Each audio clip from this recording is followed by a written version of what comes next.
Hi, my name is Sheila Corona. Welcome back to Handbook for the New Paradigm, Volumes 1, 2, and 3. We are still in number 3, entitled Becoming, and we are on session number 23. For those of you following along in the book with me on page 308. So it begins. True to the predictions written into the Christian Bible, the false, quote, Christs abound, not in the form of people claiming to be the Christ, but in those giving all kinds of, quote, higher information. And I know that's true.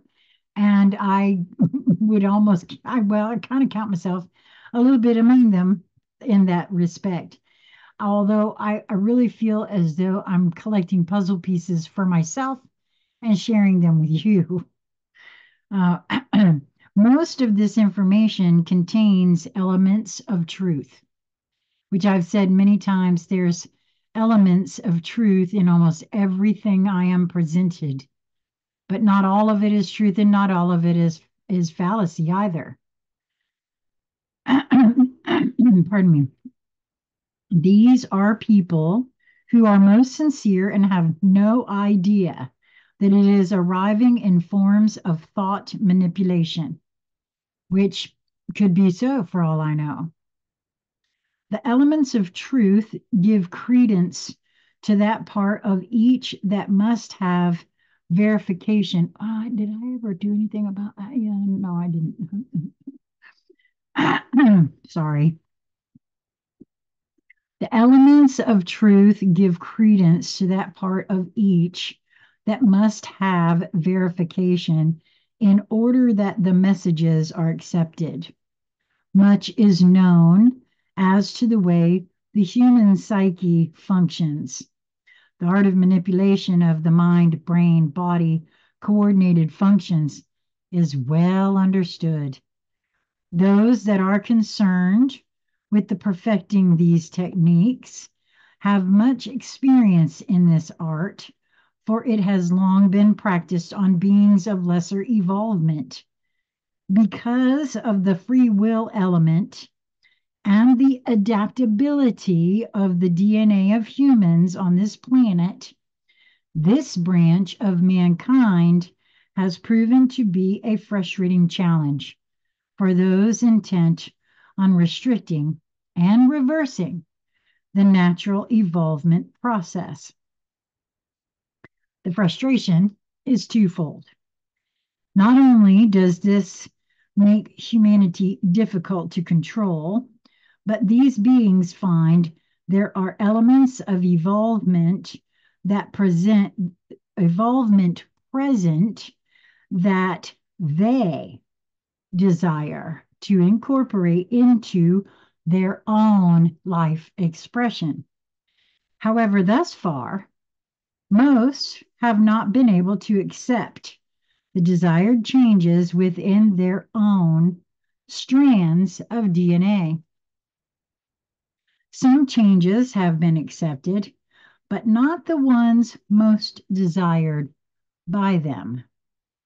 To indicate that the true total picture of the situation in which planet Earth is the focal point is complicated and confusing is a major understatement.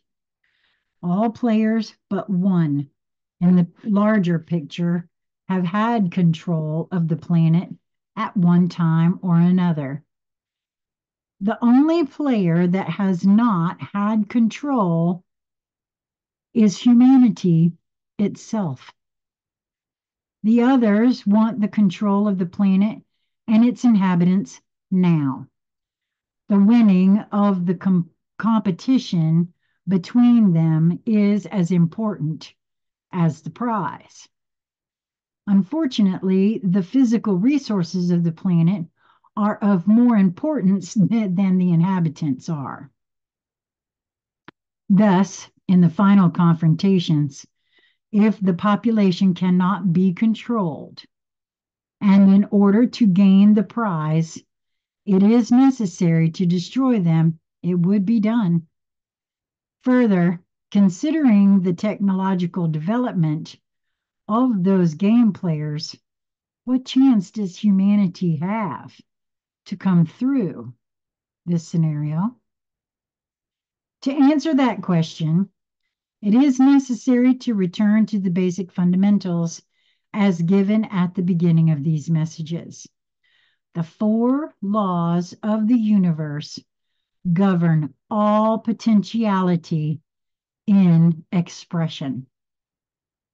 Thus, it can be observed that those that vie for the control of this planet have drawn to themselves others that also vie for the same thing. The inhabitants of Earth at this moment are not involved in that same focus. When and if the inhabitants of Earth focus cooperatively and decide to take ownership of their own planet for the purpose of creating a new paradigm of experience, they are removed from the scenario.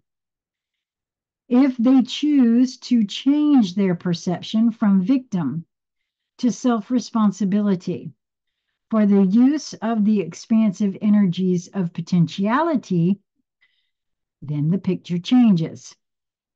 Each law builds on the others. And when thought is incorporated within the laws, it thinks independently, releasing coordinated complementary actions in ways that cannot be planned by the mind brain of individuals. For example, the human body was created within the universal laws and continues to think for itself, allowing for adaptation that frustrates those with other plans for it. That falls under the category for me where I've said that the human race is sort of like the cockroaches of the universe. We're very adaptable. So I kind of feel like that's part and parcel what that's saying there. While humanity is caught up in the games of others and refuses to see itself as a prize in a giant game of one-upmanship, it cannot free itself. It is of primary concern that this picture be given to them in order to see the illusion that has been fed to them for the purpose of keeping them under control, while the players continue to vie for overall ownership. The power players are evenly matched. Thus, each move is so decisive that sequential time is of no importance. The lifespans of these players range from virtual immortality to generational changes in which the focus is locked in so that lifespan length makes no difference to the final outcome. It would be easy for those humans who do awaken and accept the truth of the bigger picture to feel themselves so insignificant as to have little, if any, power to change the situation. In truth, they are the only ones in the scenario that do have the power to change it. The other players are so locked into their side of the victim abuser expression that the chances of their changing that perspective are slim to none. Humanity has been calling for help, begging the very, quote, gods who have perpetrated this situation on them to get them out of it. What chance is there that these beings will do that? None.